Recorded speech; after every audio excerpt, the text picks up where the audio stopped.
ছেলেটি ধনী মহিলার কাপড় একটু সরিয়ে তার শরীর পরীক্ষা করতে শুরু করলো। পরীক্ষা করে দেখলো কোনো সমস্যা নেই। তারপর সে নিজের আধ্যাত্মিক শক্তি মহিলার বুকের একটি বিশেষ পয়েন্টে ব্যবহার করলো। পরের মুহূর্তেই ধনী মহিলা জ্ঞান ফিরে পেলেন। মহিলা অবাক হয়ে জিজ্ঞেস করলেন, তুমি কি করছো? ছেলেটি শান্তভাবে বলল, যা করছি আপনার ভালোর জন্যই করছি। এখন কেমন লাগছে? মহিলা অনুভব করলেন তার বুকের ভেতর উষ্ণ একটা অনুভূতি ছড়িয়ে পড়ছে। খুব আরাম লাগছে। অন্যদিকে তিনজন নামী চিকিৎসক আবার পরীক্ষা করে হতবাক হয়ে গেলেন, কারণ যে ভয়ঙ্কর ঠান্ডা বিষ কারোর পক্ষে সারানো সম্ভব ছিল না, সেটাকে শিয়াও হুয়া মাত্র 3 মিনিটেই সম্পূর্ণ নিরাময় করে ফেলেছে। লিউ পরিবারের প্রধান কৃতজ্ঞ হয়ে শিয়াও হুয়াকে শুধু তাদের কোম্পানির 50% শেয়ার দিতে চাইলেন না, বরং নিজের মেয়েকেও তার সঙ্গে বিয়ে দিতে চাইলেন। কিন্তু শিয়াও হুয়া টাকার প্রতি কোনো আগ্রহ ছিল না। তাছাড়া তার আগে থেকেই একটা প্রেমিকা ছিল, তাই সে চুপচাপ সেখান থেকে চলে গেল। লিউ পরিবারের প্রধান বুঝতে পারলেন শিয়াও হুয়া নিশ্চয়ই কোনো সাধারণ মানুষ নয়। শিয়াও হুয়ার আসল পরিচয় হলো শেনলং হলের প্রধান। লিউ পরিবার থেকে বেরিয়ে এসে শিয়াও হুয়া তার লোকদের বলল বিয়ের উপহার প্রস্তুত করতে। 2 দিনের মধ্যে সে তার প্রেমিকাকে বিয়ে করবে। কিন্তু বাড়িতে ফিরে সে দেখল প্রেমিকা তার সাথে আগেই বিশ্বাসঘাতকতা করেছে। সে তার নিজের ছোট ভাইয়ের সঙ্গেই সম্পর্কে জড়িয়েছে। এর থেকেও বড় সত্য ছিল,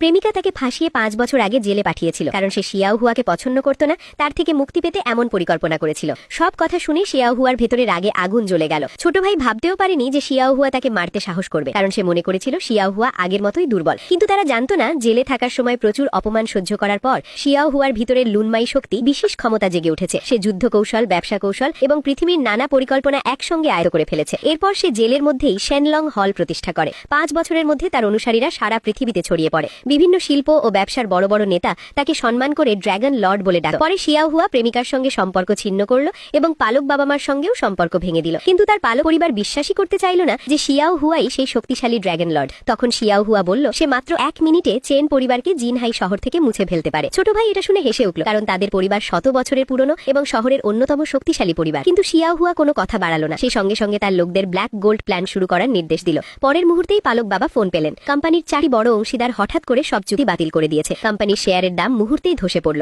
তবুও তিনি বিশ্বাস করতে চাইছিলেন না। কিন্তু একটু পরেই খবর এলো বিদেশে থাকা তাদের সব ব্যবসা বন্ধ হয়ে গেছে। সেক্রেটারি কাপা কাপা গলায় বলল, চেন স্যার, আমরা দেউলিয়া হয়ে গেছি। ছেলেটি অবাক হয়ে জিজ্ঞেস করলো, বাবা কি হয়েছে? পালক বাবা হতবাক হয়ে শিয়াও হুয়ার দিকে তাকিয়ে বললেন, এটা তুমি কি করেছো? তুমি মাত্র 30 সেকেন্ডে আমাদের শত বছরের পরিবারকে ধ্বংস করে দিলে।